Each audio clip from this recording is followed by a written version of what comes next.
Hola, muy buenas tardes a todos los participantes que nos acompañan el día de hoy. A nombre del Grupo Cooperativo Iberoamericano de Medicina Transfusional, de la Organización Global Healing y de la Organización Panamericana de la Salud, tenemos el gusto y el agrado y honor de presentar al doctor Miguel Lozano, quien el día de hoy estará impartiendo la presentación de alternativas a la transfusión de plaquetas. El doctor Miguel Lozano ocupa diferentes roles y cargos, entre ellos es jefe de la sección de hemoterapia en el Servicio de Hemoterapia y Hemostasia del Hospital Clínic Universitario de Barcelona y profesor asociado de la Facultad de Medicina y Ciencias de Salud de la Universidad de Barcelona. Asimismo, es miembro de diversas sociedades científicas nacionales e internacionales. Actualmente es presidente de la Sociedad Europea de Aféresis, director europeo en la Junta Directiva de la Sociedad Internacional de Transfusión Sanguínea y presidente del Comité de Publicaciones de la Asociación Americana de Bancos de Sangre, AABB. Es miembro científico del Grupo de Trabajo Internacional Best Collaborative desde el 2002. En estos momentos, asimismo, forma parte del consejo editorial de las revistas Transfusion Medicine Reviews, Transfusion and Affairs y Science, y es el editor de la sección The International Forum de Box Sanguinis. Finalmente, y entre otros de sus roles, logros muy destacados, es autor de más de 200 publicaciones, monografías y capítulos de libros relacionados con la medicina transfusional y la hemostasia. Y el doctor Lozano asimismo participa frecuentemente en congresos y reuniones nacionales e internacionales donde ha impartido más de 100 conferencias. Antes de cederle la palabra al doctor Miguel Lozano, quiero nada más aprovechar para recordarle a todos los participantes que una vez que él culmine con su presentación, abriremos un espacio de diálogo para preguntas y comentarios y lo podrán hacer ya sea dando clic al botón de la manita para que yo les dé la palabra o escribir directamente sus comentarios y preguntas en la sección del chat. Nuevamente, muchas gracias a todos los que nos acompañan y también al doctor Miguel Lozano por participar con nosotros. Adelante, doctor. Muchas gracias, doctor Garza, por esta amable introducción y también quisiera agradecerle la invitación que me han ofrecido para participar en este programa de webinars. El tema que vamos a estar hablando esta tarde o esta mañana para ustedes es el de las alternativas a la transfusión de plaquetas. Y ustedes pueden pensar, pero realmente hay que plantearse las alternativas a la transfusión de plaquetas. Pues la verdad es que yo creo que sí. Por ejemplo, como muestra en esta diapositiva, por ejemplo, nos podíamos plantear buscar una alternativa a la transfusión de plaquetas cuando tengamos pacientes en los cuales observemos reacciones adversas graves a las transfusiones. Otro motivo por el cual nos pudiéramos plantear buscar alternativas es en aquellos casos en los cuales el paciente, generalmente debido a inmunizaciones complejas dirigidas contra los HLA o el HPA, pues puede ser difícil encontrar productos adecuados para ese paciente. Y por último, también nos pudiéramos plantear buscar alternativas a la transfusión en aquellos pacientes con enfermedades congénitas de las plaquetas a los cuales queramos evitar el riesgo de la inmunización contra los antígenos HLA o HPA o incluso prevenir la isoinmunización, quiero decir, anticuerpos dirigidos contra aquellas glicoproteínas que el paciente le falte. Por ejemplo, en los casos de enfermedad de Bernard-Soulier, en los cuales los pacientes les faltan la glicoproteína 1b, pues bien, estos pacientes que reciben plaquetas pues pudieran estar en riesgo de desarrollar anticuerpos dirigidos contra la glicoproteína 1b. Aunque no es tan frecuente en estos pacientes como en los pacientes con trombastenia de Glassman, que como saben es un déficit de la glicoproteína 2b3a, y que frecuentemente estos pacientes acaban haciendo anticuerpos contra esa glicoproteína que les falta, haciendo casi imposible conseguir rendimientos a las transfusiones de plaquetas. Pues bien, en todas esas circunstancias yo creo que nos podríamos plantear la necesidad de buscar alternativas a las transfusiones. ¿Y cuáles son las alternativas que nos pudiéramos plantear?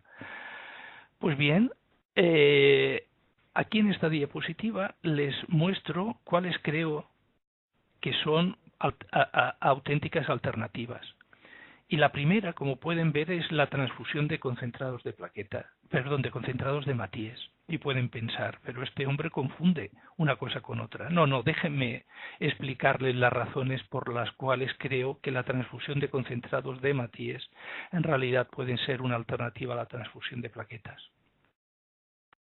Este es el primer trabajo donde se demostró en 14 pacientes afectos de insuficiencia renal que el hecho de aumentarles el hematocrito resulta que reducía el tiempo de sangrado medido por el tiempo de IBI.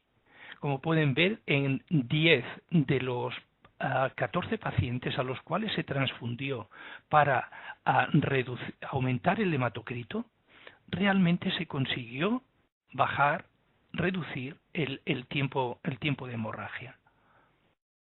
¿Cuál es la razón de esta corrección? Nosotros hemos tenido la oportunidad de investigar distintos factores intervenientes en la hemostasia en un modelo de perfusión in vitro conocido como la cámara de Baumgartner, en la cual, en este modelo, se expone a la sangre circulante a través en una cámara segmentos de subendotelio, de aorta de conejo vertida, es decir, expuesta con el endotelio expuesto a la sangre circulante.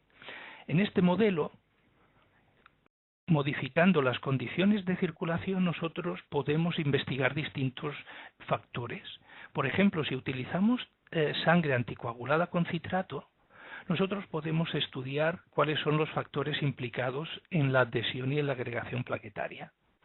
Mientras que si se utiliza sangre anticoagulada con una heparina de bajo peso molecular, nosotros podemos estudiar la actividad procoagulante de las plaquetas.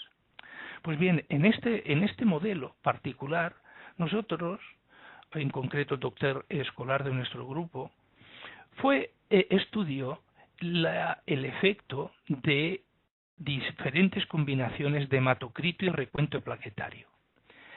En esta primera imagen, ustedes pueden ver el resultado de perfundir esa aorta de conejo desendotelizada con sangre, con un hematocrito y con un recuento de plaqueta que podemos considerar normales. Aquí pueden ver que se produce un depósito de plaquetas en la superficie perfundida. Aquí pueden ver plaquetas adheridas y distintos tamaños de trombo plaquetario. Si ustedes si en este modelo reducimos la concentración de plaquetas en la sangre circulante, pueden ver que se produce una reducción esperable en cuanto a la cantidad de plaquetas adheridas al subendotelio expuesto.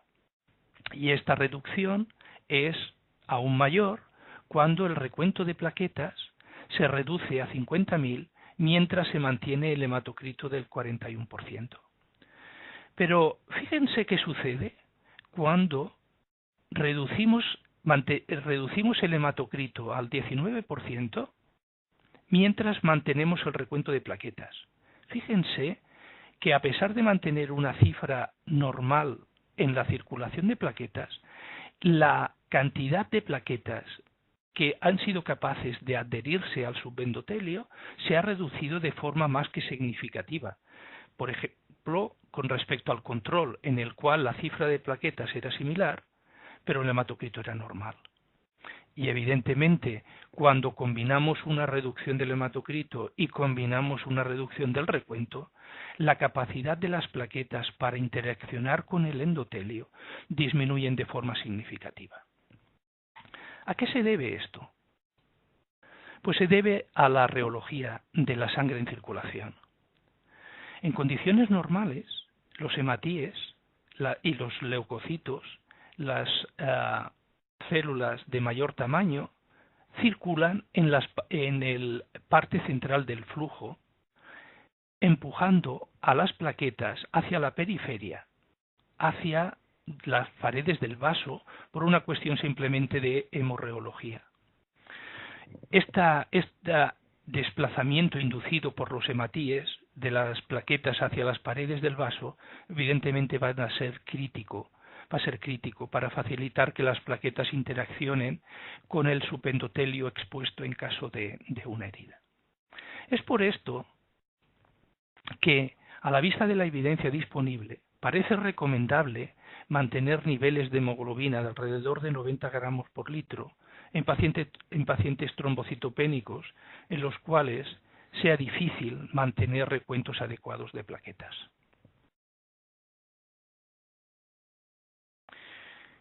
¿Qué otra alternativa a la transfusión de plaquetas nos podemos plantear, aparte de la transfusión de concentrados de hematíes?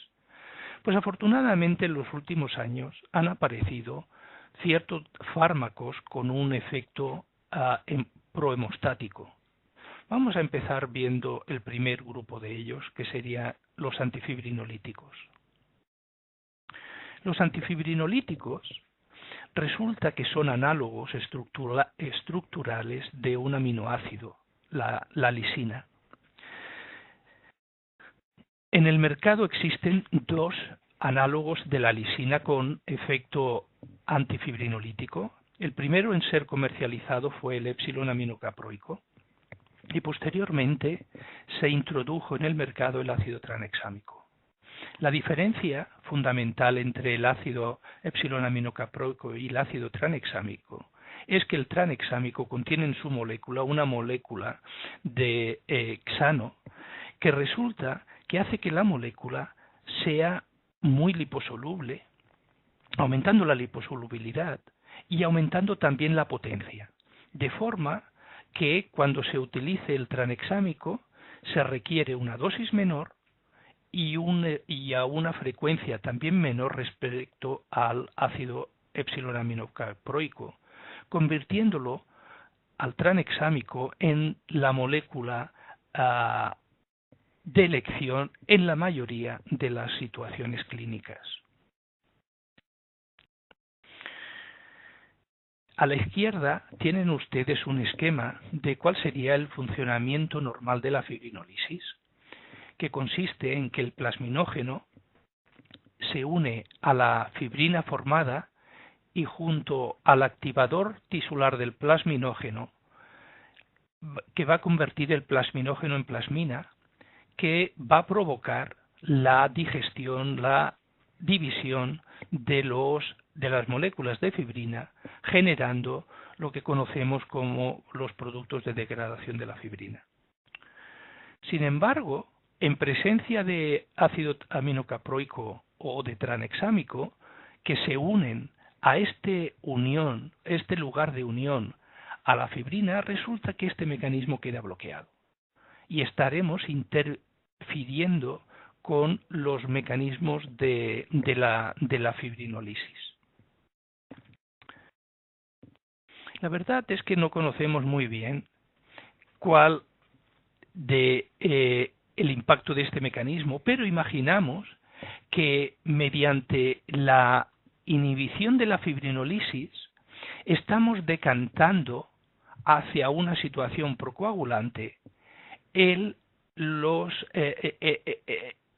fino equilibrio que en el organismo existe entre factores coagulantes y la fibrinólisis, provocando la aparición, la formación de una situación prohemostática. Este efecto prohemostático, procoagulante del ácido tranexámico ha sido demostrado en multitud de situaciones quirúrgicas, especialmente en las relacionadas con la cirugía ortopédica y traumatológica. Y, por ejemplo, nosotros tuvimos la oportunidad de publicar un metaanálisis en el cual analizamos cuál era el efecto del tranexámico en las artroplastias total de rodilla. Hoy no tenemos tiempo para dedicarnos a explicar en profundidad cuáles son las razones y cómo se realiza el metaanálisis, pero si me permiten lo vamos a limitar a expresar de que el resultado, por ejemplo, de comparar estos 9 diferentes estudios clínicos en los cuales compararon ácido tranexámico y placebo de forma aleatorizada en la artroplastia de rodilla, resultó que los pacientes que recibieran tranexámico recibieron menos transfusiones. Un riesgo, aproximadamente el riesgo de transfusión se redujo 10 veces. Pero no solo se redujo la transfusión, sino también se redujo la cantidad de unidades transfundidas de forma significativa en aquellos pacientes que recibieron tranexámico. Después de realizar este estudio, convencimos a nuestros colegas de traumatología y ortopedia a iniciar la administración de tranexámico de forma profiláctica en la prótesis de rodilla. Y en nuestro centro observamos que tras la introducción del tranexámico se redujo la transfusión de concentrados de hematíes en este tipo de cirugía un 60%. Y a la vez demostramos que ello no se asoció con un aumento de las complicaciones tromboembólicas asociadas a la cirugía. Esto ha hecho que actualmente se considere el ácido tranexámico como un fármaco de elección para reducir las pérdidas sanguíneas durante la cirugía ortopédica y prevenir y reducir así la cantidad de transfusiones. Pero también ha habido estudios clínicos aleatorizados que han demostrado que la administración de tranexámico reduce los episodios hemorrágicos en los pacientes con leucemia aguda mieloblástica. Por ejemplo, este estudio publicado en 1995 por un grupo de Tel Aviv, en Israel, demostró que en los pacientes, en un pequeño grupo de pacientes, como pueden ver aquí, en total 18 pacientes, en los cuales estaban recibiendo tratamiento de consolidación por su leucemia, el grupo que recibió ácido tranexámico tuvo significativamente menos episodios hemorrágicos que el grupo control, y que esto se asoció con una reducción significativa en la cantidad de plaquetas transfundidas. En estos momentos existen al menos 2 estudios clínicos aleatorizados en marcha donde se está investigando en un grupo suficiente de pacientes, en más de 300, cuál es el papel del tranexámico en reducir los episodios hemorrágicos en pacientes trombocitopénicos que están recibiendo transfusiones de plaquetas. Tendremos que esperar un par de años hasta conocer el resultado de estos estudios. ¿Cuál es la dosis del tranexámico? La dosis del tranexámico recomendada depende de si es por vía endovenosa o por vía oral. Existe en el mercado en las dos formas, una forma para la administración endovenosa en forma de una ampolla con 5 mililitros que contiene 500 miligramos, mientras que también existen comprimidos de 500 miligramos. La dosis, en el caso de la administración endovenosa, oscila entre 10 y 15 miligramos por kilo, que se recomienda diluir en 100 mililitros de salina y administrarlo en 15 minutos, porque si lo administramos demasiado deprisa podemos provocar fenómenos de hipotensión en el paciente. En el caso de que haya que administrarlo por vía oral, la dosis recomendada es de 20 miligramos por kilo a administrar 3 veces al día. Sin embargo, hay que recordar que el ácido tranexámico se elimina fundamentalmente por vía renal, con lo cual, en caso de que exista una insuficiencia renal con un incremento de la creatinina, sería conveniente ajustar la dosis, tanto la que se administre por vía endovenosa como por vía oral, y en caso de creatininas elevadas, con una sola dosis cada 2 días en el caso de la administración endovenosa o de forma oral o la administración oral, sería suficiente para conseguir el efecto terapéutico. El otro fármaco que podemos considerar como un fármaco prohemostático es la desmopresina o DDAVP. El DDAVP o desmopresina en realidad es un análogo sintético de la hormona antidiurética humana, la vasopresina, en la cual solo cambiando un grupo amino y la posición dextro o levo de uno de los aminoácidos que forma parte, estamos cambiando considerablemente el perfil farmacodinámico de la molécula. Y, por ejemplo, haciendo esas dos modificaciones que acabamos de mencionar, estamos aumentando significativamente la capacidad antidiurética de la molécula, casi eliminando totalmente la actividad vasopresora de la molécula. Evidentemente, la desmopresina no se desarrolló por su efecto hemostático, sino por su efecto antidiurético. Lo que sucede es que se encontró que cuando se administraba la desmopresina, se producía a través de unos receptores existentes en las células endoteliales, se producía la liberación de los gránulos de almacenamiento de diversos factores de coagulación. Y se encontró, en concreto, que la desmopresina aumentaba la concentración del factor 8 en el plasma, aumentaba también la concentración y la actividad del factor von Willebrand, aumentaba también los multímeros, el patrón multimérico del factor von Willebrand, también aumentaba la actividad del activador tisular del plasminógeno, y el resultado de todo ello es que disminuía de forma significativa el tiempo de sangrado en pacientes con defectos de la hemostasia. Esto hizo que, después de su introducción y, como decía, enfocada fundamentalmente como hormona antidiurética para tratar la diabetes insípida, se empezó a utilizar en distintas formas de alteraciones de la hemostasia, como por ejemplo la enfermedad von Willebrand, por ejemplo la hemofilia A, pero también en otros defectos como la uremia, las enfermedades plaquetarias congénitas o la trombocitopenia. Nosotros tuvimos la oportunidad de estudiar el efecto de la desmopresina en un paciente afecto de síndrome de Bernard-Soulier en el modelo in vitro que hemos tenido la ocasión de comentar anteriormente. En esta imagen les muestro el aspecto que tiene un paciente control cuando se perfunde sobre el subendotelio expuesto.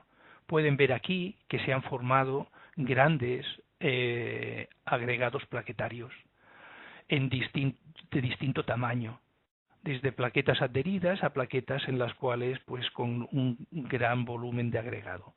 Este sería el aspecto que tiene el subendotelio cuando se perfunde con sangre de un paciente afecto de un síndrome de Bernard-Soulier, que, como saben, combina trombocitopenia y un defecto de la glicoproteína 1B que dificulta la interacción de las plaquetas con el subendotelio. Pues bien, cuando a este paciente se le administró desmopresina, observamos que a los 15-30 minutos de la infusión, la cantidad de plaquetas que interaccionaba con el subendotelio aumentaba de forma significativa, sugiriendo una mejora en la capacidad hemostática de este paciente. Además en las pacientes con trombocitopatías congénitas, este estudio comunicó su experiencia con 12 pacientes afectos con distintos tipos de hemopatías malignas y alteraciones de la hemostasia. Este grupo italiano comunicó que en todos los pacientes estudiados, en los cuales existían distintos niveles de trombocitopenia, la administración de desmopresina fue capaz de mejorar la hemostasia y provocar la detención de distintos tipos de sangrados, en general de tipo mucoso, sugiriendo la eficacia de la desmopresina para tratar fenómenos hemorrágicos en pacientes con trombocitopenia. El otro fármaco que nos podíamos plantear de utilizar para tratar alteraciones de la hemostasia en pacientes con problemas de recuento o funcionalismo plaquetario es el factor 7 activado recombinante. El factor 7 activado recombinante es una molécula generada in vitro mediante ingeniería genética, en la cual busca que esta molécula activada active directamente al factor 10 y especialmente en la superficie de las plaquetas activadas genere la formación de trombina que acabe facilitando, provocando la formación del tapón hemostático. Actualmente, el factor 7 activado recombinante está aprobado para 3 situaciones clínicas diferentes. Una sería en los pacientes con hemofilia A o B con inhibidor. Otra sería los pacientes con deficiencia del factor 7. Pero recientemente también se autorizó su uso en los pacientes con trombostenia de Glassman refractario a las transfusiones de plaquetas, en los cuales se pudiera demostrar o no anticuerpos dirigidos contra las plaquetas. En estos pacientes,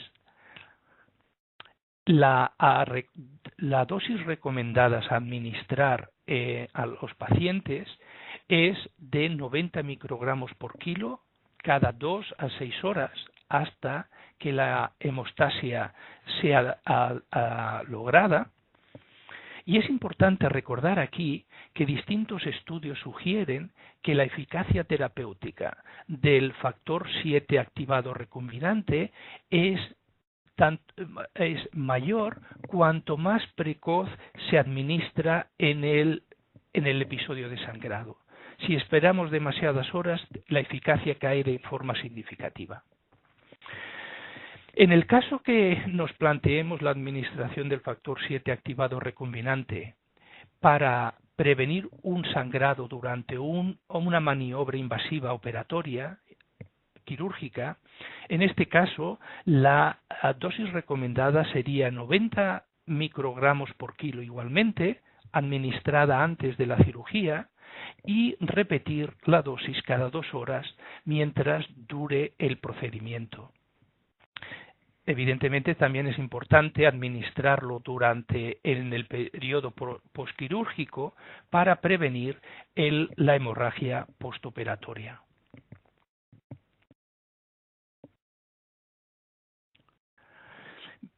Pasemos ahora al último grupo de fármacos que nos podemos considerar como alternativas a la transfusión de plaquetas, que serían los fármacos trombopoyéticos. Actualmente tenemos 2 fármacos en el mercado, uno que es el romiplostim, que resulta que se ha definido como un péptido cuerpo. ¿Qué quiere decir esto?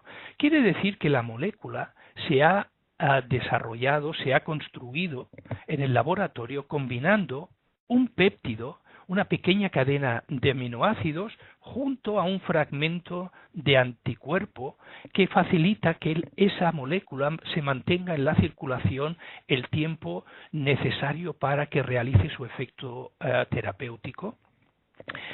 Esta molécula es necesario administrarla por vía parenteral en forma de administración subcutánea o vía endovenosa. Y existe otra molécula llamada el trombopac, que esta vez fue una molécula desarrollada, buscada en el laboratorio. En aquel momento se conocía perfectamente el receptor de la trombopoyetina humana y se estuvieron buscando distintas moléculas que fueran capaces de activar este receptor, y fue cuando se encontró este pequeño compuesto aromático que permite administrarse por vía oral. Lo que sucede es que debido a la forma diferente de la molécula, curiosamente sabemos que el punto por el cual interacciona con el receptor es diferente en el caso de la trombopoyetina humana y el romiplastim y el trombopac. La trombopoyetina humana y el romiplastim de alguna forma interaccionan con la parte externa del receptor de la trombopoyetina, mientras que sabemos que el trombopac interacciona con el dominio intramembranoso del receptor. Independientemente del punto de acción de la molécula, el resultado es el mismo.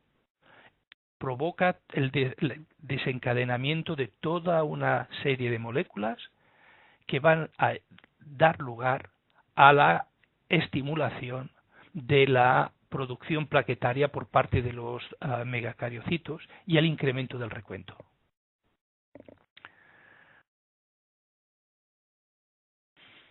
Actualmente, los agentes trombopoyéticos están autorizados fundamentalmente para el tratamiento de la púrpura trombocitopénica inmune crónica que haya sido refractaria a otras formas de tratamiento, por ejemplo, corticosteroides, inmunoglobulinas y esplenectomía.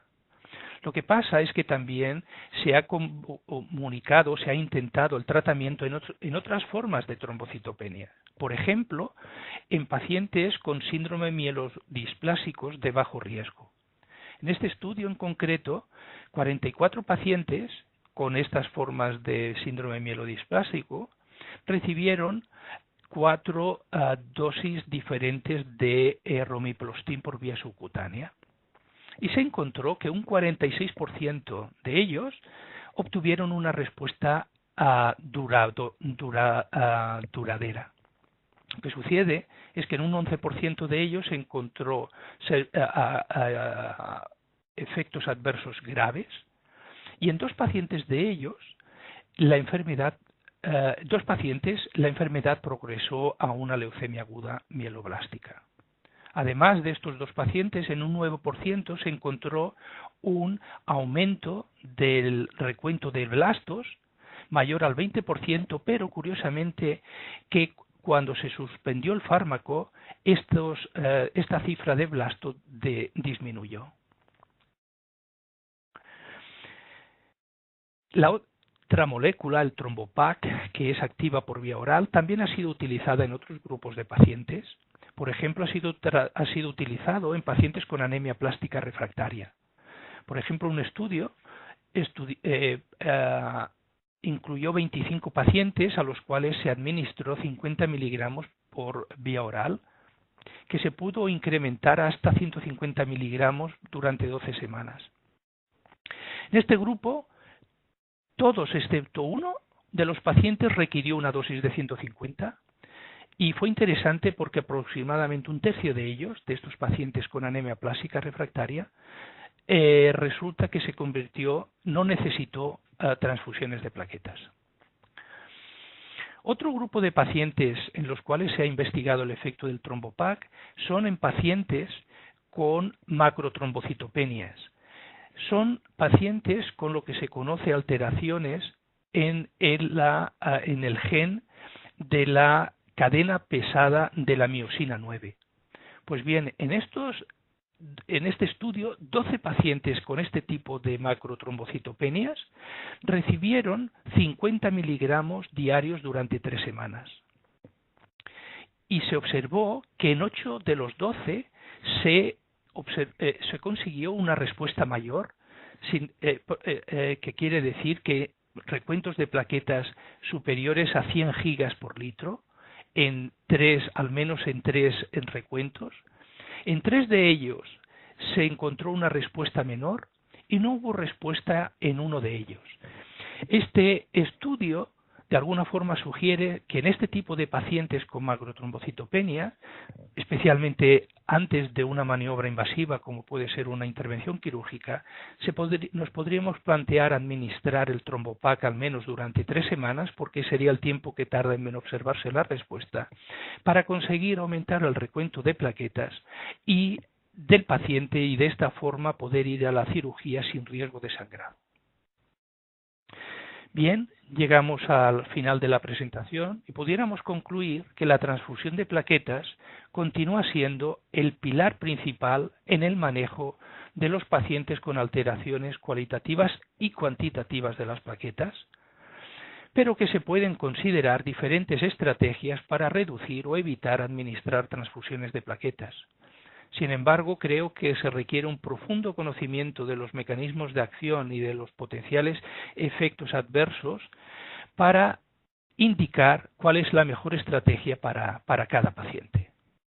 Y sin más, muchas gracias por su atención y quedo a su disposición para poder aclarar comentarios, preguntas que pudieran surgir. Muchas gracias, doctor Miguel Lozano, por esta excelente presentación. Y como usted nos acaba de mencionar, abrimos ahora el espacio de diálogo y invitamos asimismo a los participantes a que escriban sus preguntas o de nueva cuenta que den clic al botón de la manita para yo cederles la palabra.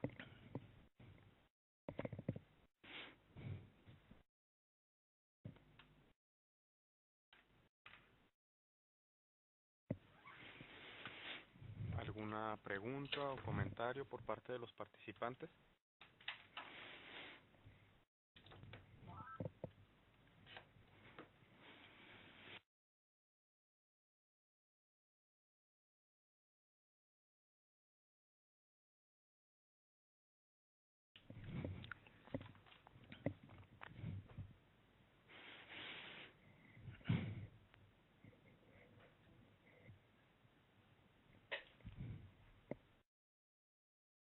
¿Alguna pregunta o comentario? Les recordamos que pueden escribirlo en la sección del chat o darle clic al botón de la manita y les cedemos la palabra con mucho gusto.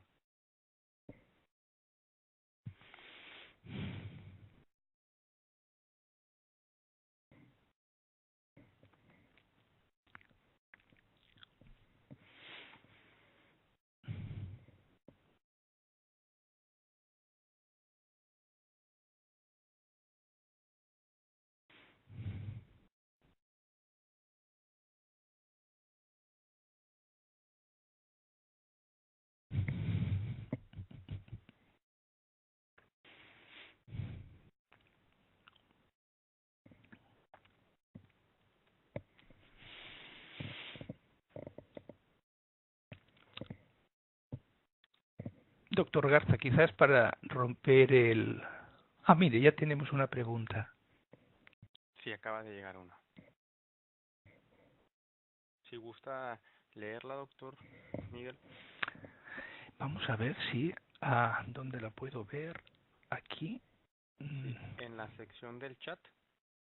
Chat, perdón, sí. Es de la doctora Sandra Cruz. En una transfusión de plaquetas, ¿en cuánto aumenta el rango aproximadamente por unidad transfundida? Una unidad terapéutica de plaquetas para un adulto, consideramos que aproximadamente debe contener alrededor de 3.000 millones de plaquetas, es decir, unos 3 por 10 a la 11. Si esto lo transfundiéramos a un adulto de unos 70 kilos, sin factores de consumo, En principio, la respuesta esperable a esa transfusión sería un aumento entre 30.000 y 50.000 plaquetas.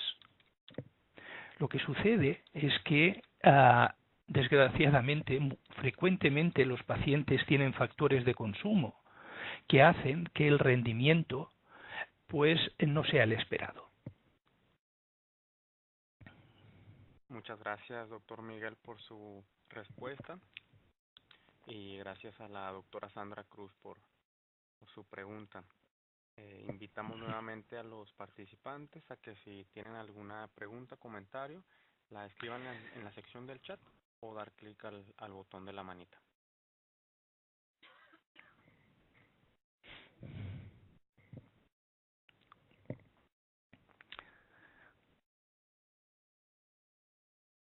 Menciona la doctora Sandra que muchas gracias, doctor Miguel.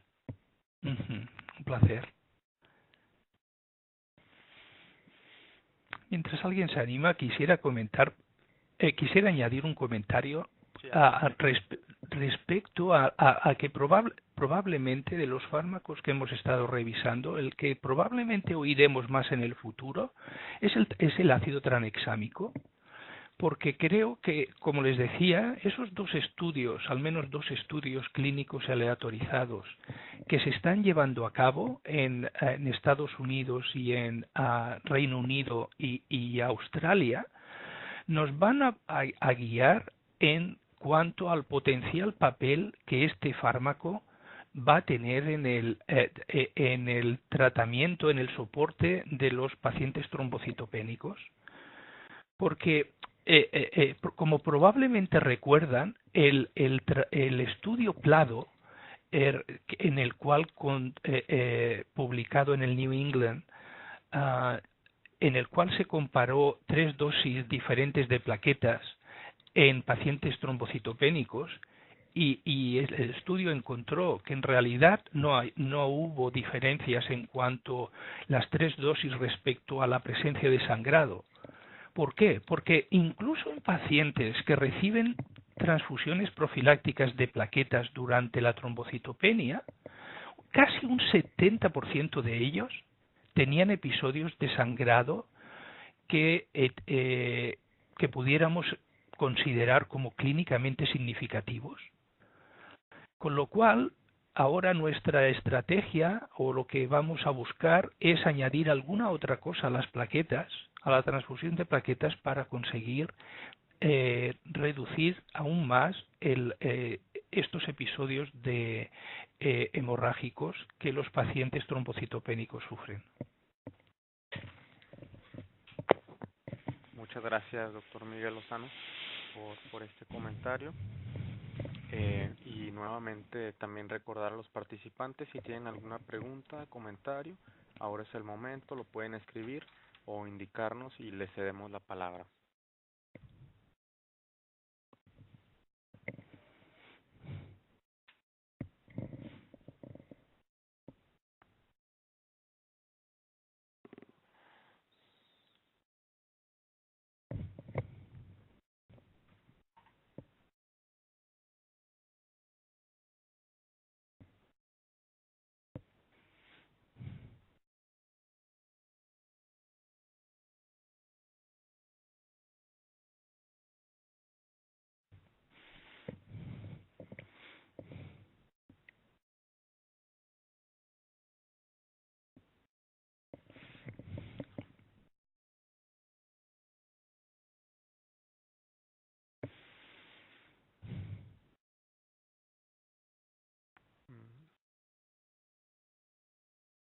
¿Alguna otra pregunta, comentario por parte de los participantes?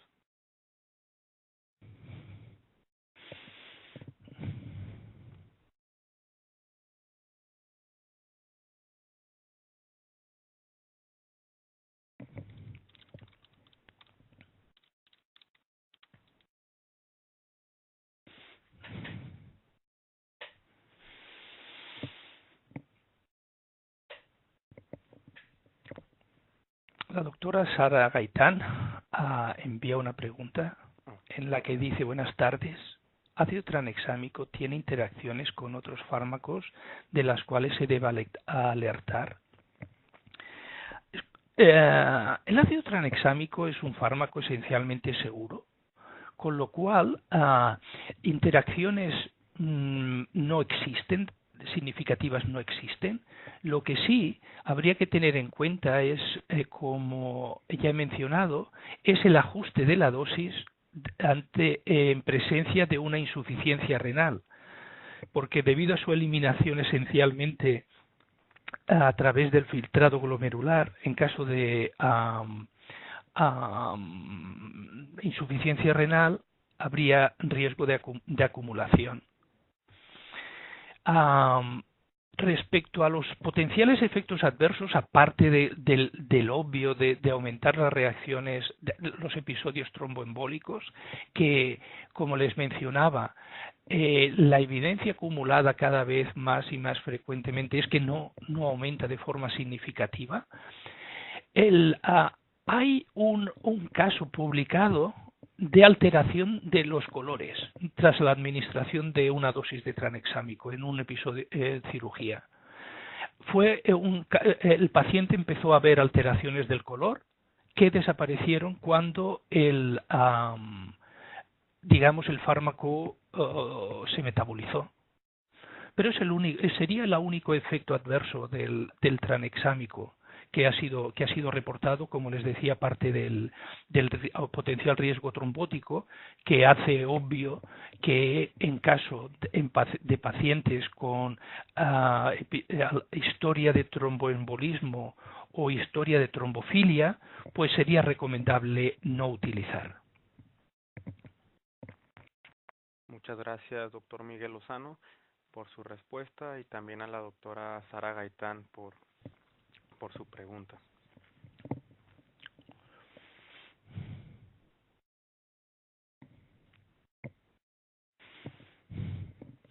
¿Alguna otra pregunta o comentario por parte de los participantes?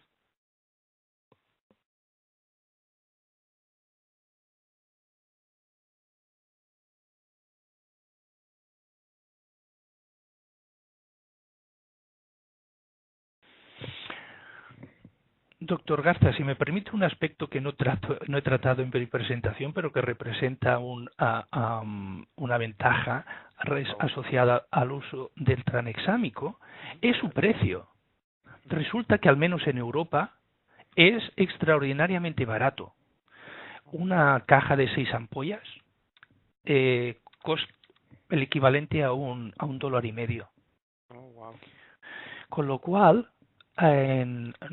no sé cuál sería el precio, cuál es el precio en Sudamérica, pero por ejemplo en nuestro hospital, en el estudio que realizamos tras introducir el tranexámico en la prótesis total de rodilla, en un año, al reducirse el 60% las transfusiones de plaquetas, representó un ahorro del orden de los 130.000 euros al año. Wow. Sí, con lo cual, significativa, exactamente. Con lo cual es un hecho importante a tener en cuenta, porque el precio de los en España ronda alrededor de los entre 150 y 200 euros por cada concentrado de Matías. Sí. Con lo cual imagínese el potencial ahorro que representaría. Sí, bastante.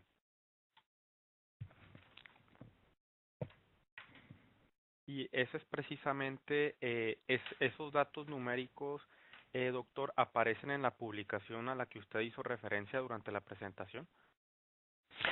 No está citada el estudio de la experiencia tras la introducción, pero si están interesados, yo se lo puedo enviar a usted para que usted lo distribuya. Sí. Sería de mucha utilidad, sí, por favor. De acuerdo, pues se lo enviaré. Muchas gracias, doctor. Pues veo que no hay alguna otra pregunta, así que damos por cerrada la sesión de hoy, y pues nuevamente a nombre del Grupo Cooperativo Iberoamericano de Medicina Transfusional, de la Organización Global Healing y de la Organización Panamericana de la Salud, queremos agradecerle al doctor Miguel Lozano por compartir con nosotros hoy esta excelente presentación y también agradecer a todos los participantes que se conectaron y estaremos compartiendo la presentación con todos una vez que hayamos finalizado. Muchísimas gracias, doctor Miguel. Muchas gracias, doctor Garza, por su amable invitación. Muy bien, muchas gracias. Hasta pronto. Adiós, adiós.